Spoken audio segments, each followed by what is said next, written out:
오늘은 그 하나님의 지성적 속성이라는 주제로 좀 나누고자 합니다. 여러분, 신앙생활은 삼위 하나님을 알아가는 과정이잖아요. 그래서 하나님에 대해서 아는 것은 핵심입니다. 가장 중요하다는 얘기예요. 하나님의 공의적 속성 가운데 이 지성적 속성이란 뭘까요? 하나님은 지적인 존재로서 모든 것을 아는 분이심을 나타내는 겁니다. 우리 성경을 보면 요한일서 1장 5절 하나님은 빛이시라 그에게는 어둠이 조금도 없으시다는 것이니라. 이 구절이 나오는데 이 말은 영원 무궁하신 하나님께는 그 무엇에 대해서도 모르는 것이 없다는 뜻이에요. 그러니까 무한하고 영원하며 또 불변하시는 이 하나님 앞에 감출 것이 없고 숨길 것이 없어요. 우리 히브리서 4장 13절 지으신 것이 하나도 그 앞에 나타나지 않음이 없고 우리의 결산을 받으실 이의 눈앞에 만물이 벌거벗은 것 같이 드러나느니라. 그러니까 하나님의 지성적 속성은 두 가지입니다. 하나님의 지식과 하나님의 지혜예요. 그럼 하나님의 지식이란 하나님께서만 가진 모든 사물에 대해 완전히 아시는 걸 가리켜요. 그러니까 하나님은 지으신 모든 사물에 대해 시간의 구애됨이 없이 완전하고 영원한 지식을 가져요. 그러니까 하나님의 지식과 인간의 지식은 또 어떤 차이점이 있을까요? 그러니까 하나님의 지식과 인간의 지식은 두 가지 측면에서 이 본질적인 차이가 있어요. 하나가 무엇을 어떻게 아느냐 는 지식의 성질에 있어서 근본적으로 달라요. 또 두 번째는 무엇에 대해 아느냐는 이 지식의 대상에 있어서 다른 겁니다. 그러니까 인간들의 지식은 불완전하고 부분적이나 하나님의 지식은 완전하고 전체적이에요. 왜 하나님의 지식은 인간의 지식과 다를까요? 만약 하나님의 지식이 인간의 지식처럼 부분적이고 불완전하다면 하나님은 세계와 인간에 대해 결코 의로서 통치하고 심판할 수가 없기 때문입니다. 확실히 알지 못하는데 어찌 제대로 통치할 수가 있겠습니까? 또 어찌 올바르게 심판할 수가 있겠어요? 그러니까 하나님은 지식이 완전하기 때문에 우주와 인간의 통치주요 심판주로서 전혀 부족함이 없는 겁니다. 우리 잠언 15장 3절 여호와의 눈은 어디서든지 악인과 선인을 감찰하시느니라. 하나님께서 사물의 본질을 아신다는 의미 그게 뭘까요? 지적 한계를 갖는 인간은 이 감각기관을 통해 이 알 수 있는 외형적 현상에 대한 지식만을 가지는 경우가 많아요. 그러나 전지하신 하나님은 사건과 사물의 숨겨진 부분까지 완전히 아시는 원형적 어떤 지식을 가지고 계시는 겁니다. 그러므로 인간은 하나님 앞에서 무엇을 숨기려는 그런 헛된 노력해서는 안 되는 거예요. 모든 일을 공명정대하게 성실히 수행해야 하는 겁니다.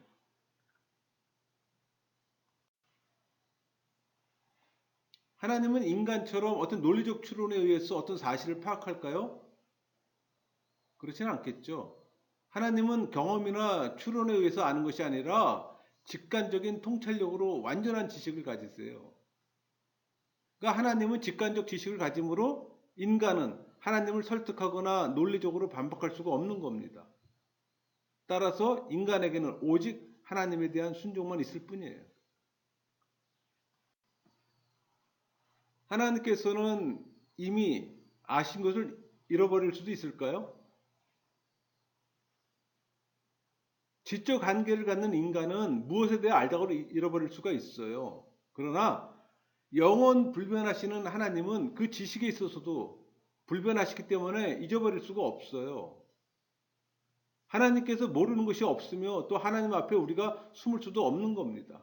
히브리서 4장 13절 우리의 결산을 받을 이의 눈앞에 만물이 벌거벗은 것 같이 드러나느니라. 우리의 처지와 형편을 우리보다 더 잘 알고 계시는 이 무한한 지식을 가진 하나님께서 자신의 부족한 모든 것을 솔직히 아뢰고 오직 그분께 도움을 간구해야 하는 겁니다.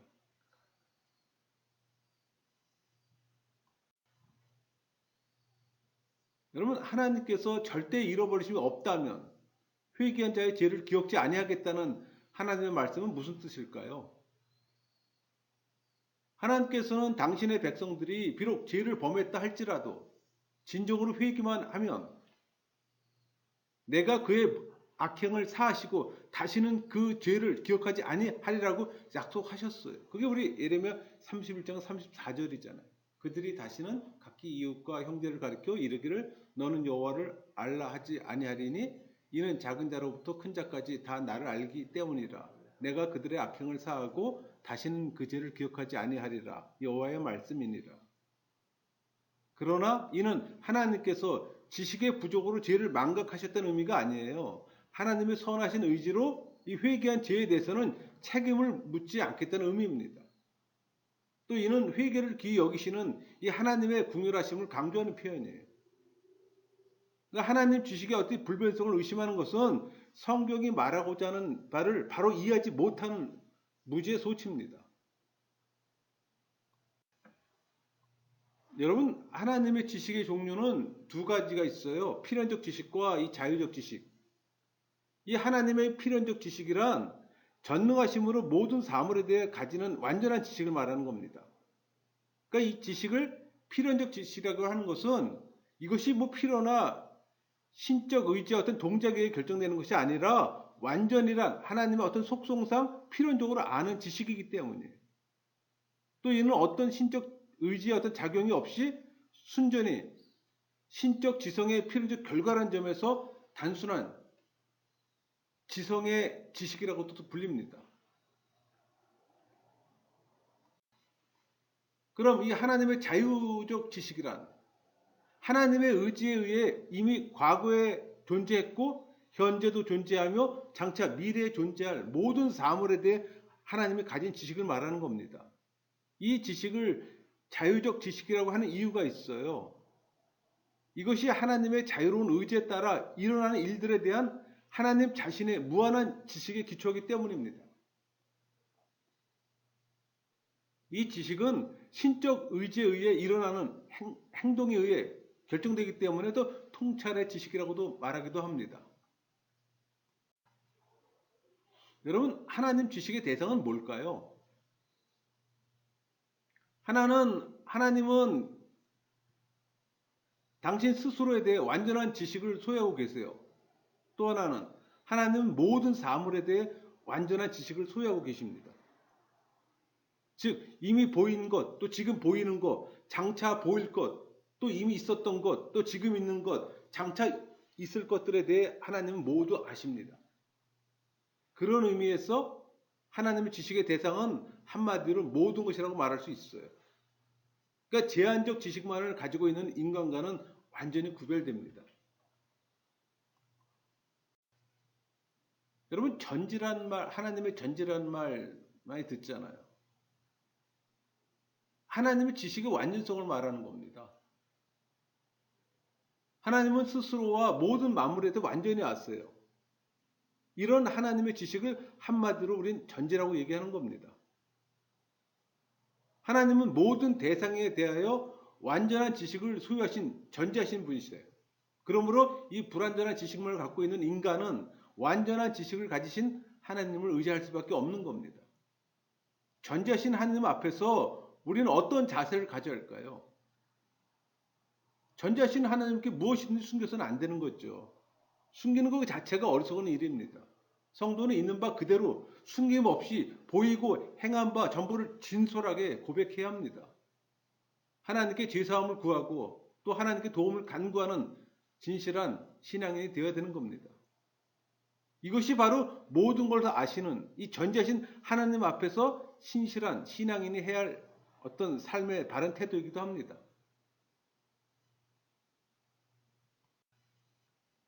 그럼 하나님의 지식 가운데 특별히 미래에 관한 지식은 어떨까요? 인간은 뭐 과거에 대한 습득 지식과 현재에 대한 어떤 관찰적 지식, 또 미래에 대한 예견적 지식을 갖고는 있으나 모두 불완전합니다.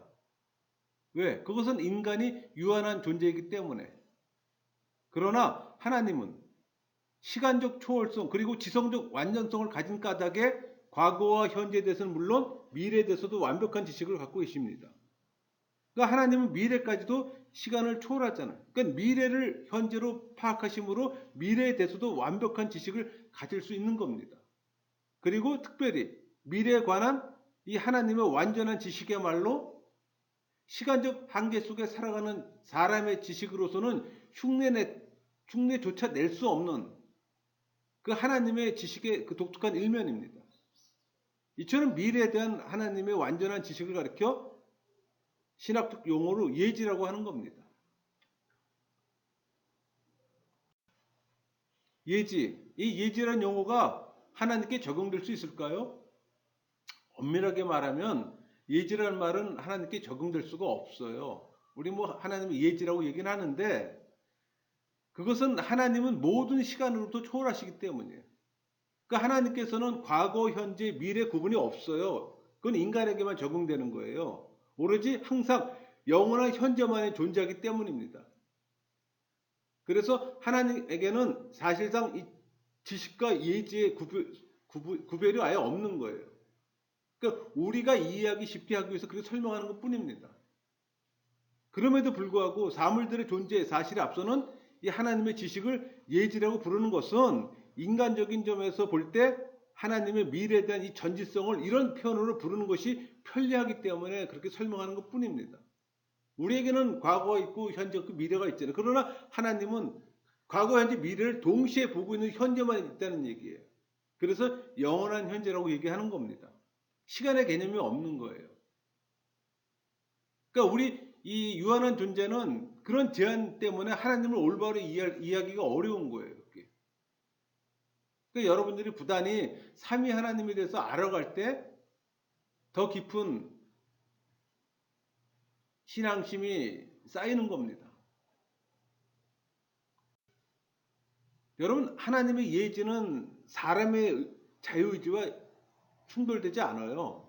사실 이 문제는 학자들 간에 오랜 세월을 두고 논쟁의 대상이 되어 왔던 문제입니다. 그러니까 사람의 자유의지에 의한 이 우발적 행동과 이로 인해 일어나는 이 사물의 조건적 변수까지 어떻게 하나님의 예지가 가능한가에 대한 논쟁이에요. 뭐 인간적 관점에서는 그렇게 생각할 수도 있어요. 그래서 어떤 이들은 인간의 자유 행동에 대한 신적 예지를 부인했습니다. 그게 소시너스예요. 또 어떤 이들은 반대로 사람의 자유의지를 부인하기도 했어요. 그러나 그런 사상은 모두 좌우로 치우친 잘못된 생각입니다. 성경은 매우 분명하게 우발적인 사건들에 대한 신적 예지를 가르치고 있어요. 그게 여기 언급한 사무엘상, 열왕기하, 시편, 이사야, 예레미야, 마태복음 여러분들 한번 찾아보세요. 우리 하나만 볼까요? 이사야 42장 9절 보라 전에 예언한 일이 이미 이루어졌느니라 이제 내가 새 일을 알리노라. 그 일이 시작되기 전에라도 너희에게 이르노라. 또 마태복음 11장 21절 화 있을적 고라시나 화 있을진저 베세다야 너희에게 행한 모든 권능을 두로와 시돈에 행했더라면 그들이 벌써 베옷을 입고 제 앉아 회개하였으리라. 동시에 인간의 자유의지 또한 명백하게 가르치고 있기 때문입니다. 그러면서도 이 둘 사이에 어떤 모순이나 충돌이 있음을 전혀 기록하고 있지 않아요. 여러분, 하나님의 예지와 인간의 자유의지는 어떻게 조화될 수 있을까요? 하나님이 자유의지를 가진 인간의 미래사를 알 수 있을까요? 이 문제는 하나님의 전능하심을 인정할 때 해결이 가능합니다. 그 말은 전능하신 하나님, 그러니까 사람의 자유 행동의 원인을 아심으로 그것의 어떤 결과를 예지할 수 있다는 겁니다. 여러분, 하나님은 작정하셨고 그것들의 원인과 상태들이 되는 이 정확한 순서대로 작정하셨어요. 그러니까 모든 미래사에 대한 신적 예지는 하나님의 작정에 의지하는 겁니다. 다시 말하면 사람의 자유의지도 원인과 이유를 갖고 동작해요.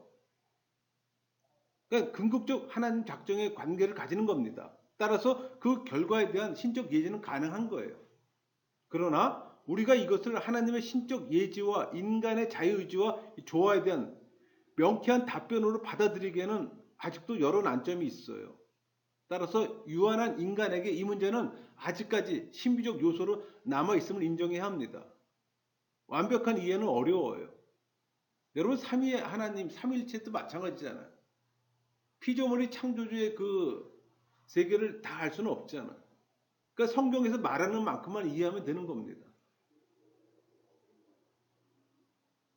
그러니까 궁극적으로 우리는 이를 믿음으로 받아들여야 되는 거예요. 여러분 삼일체를 완벽히 이해할 수 있는 건 이해할 수는 없어요. 그래서 믿음으로 받아들이는 겁니다.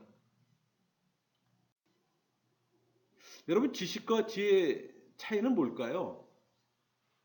일반적으로 지식이 이론적 알을 강조하는 말이라면 지혜는 그것을 실제 생활 가운데 적용시키는 능력을 강조하는 말입니다. 그래서 지식은 보통 사물을 대상으로 연구해서 얻을 수가 있잖아요. 지혜는 사물의 직관적인 통찰을 통해 얻을 수가 있는 거예요. 그래서 배우지 못한 자라도 지식 많은 학자들보다 얼마든지 지혜가 있는 겁니다. 그리고 실제 삶에 있어서 더욱 필요한 것은 지식보다 지혜예요. 근데 여러분 하나 염두에 둘 게 있어요. 그리스도인이 말하는 지혜는 하나님 뜻에 맞는 선을 기준으로 하는 겁니다. 그러니까 세상의 어떤 융통성을 지혜라고 하는 것은 세속적인 지혜를 말하는 거예요. 구분이 필요합니다. 근데 이거 분별 못하는 분들 많아요. 그러나 우리는 지식이나 지혜나 사랑 안에서는 다 불완전함을 또 인정해야 합니다.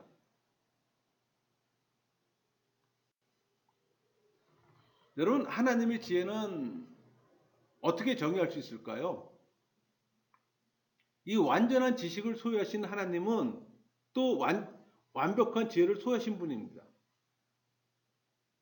그러니까 아시는 바를 실제로 적용시킴에 있어 어떤 부족함도 없어요.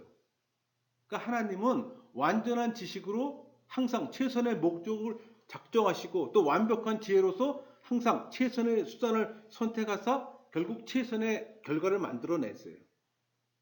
그런 관점에서 하나님의 지혜는 하나님께서 자기 목적 달성을 위해 자기 지식을 응용하시되 자기를 가장 영화롭게 하는 방식으로 하시는 신적 완전성이라고 정의할 수가 있는 겁니다.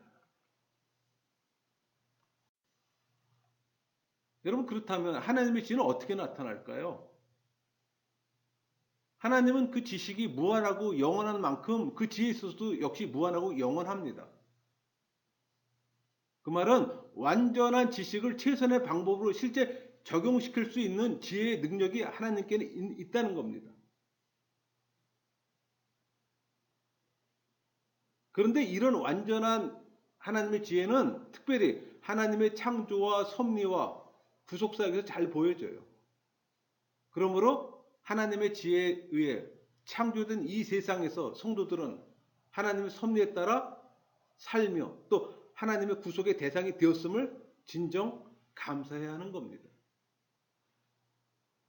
여러분 하나님께 감사하십니까? 늘 하나님께 감사하는 여러분 모두가 되기를 소망합니다. 말씀을 마치겠습니다.